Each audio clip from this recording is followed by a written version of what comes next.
کبھی کبھی حق اپنی جگہ پر موجود ہوتا ہے لیکن پتہ تب چلتا ہے جب بندہ تدبر کرتا ہے۔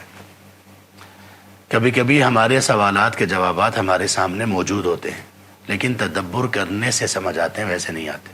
اسی لیے اللہ تعالیٰ نے قرآن کریم کے بارے میں اس کا مقصد یہ بیان کیا سورہ صاد میں آیت نمبر 29 میں، کتاب انزلناہ الیک مبارک لیدبروا آیاتہ، یہ کتاب ہے بڑی عظیم، مبارک ہے اے پیغمبر، ہم نے اس کو نازل کیا، آپ کی طرف نازل کیا اس لیے کہ لوگ اس میں تدبر کریں۔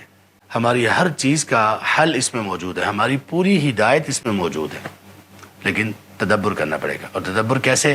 خود سے کتابیں پڑھ کے، تفسیریں پڑھ کے نہیں، سیکھ کر، لرننگ کے ساتھ، ریڈنگ کے ساتھ نہیں، صرف لرننگ کے ساتھ۔ نبی صلی اللہ علیہ وسلم نے فرمایا انما العلم بالتعلم، علم سیکھنے سے آتا ہے، لرننگ سے آتا ہے۔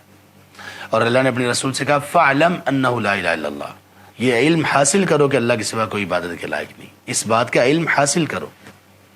اور جو قرآن میں پہلی وحی، جو پہلی آیت نازل ہوئی اس میں اقرا، تو اس اقرا کا مطلب میں بھی یہی ہے کہ تدبر کے ساتھ پڑھنا، اس کے جو مختلف معنی ہیں ان میں ایک یہ بھی ہے تدبر کے ساتھ بھی پڑھنا۔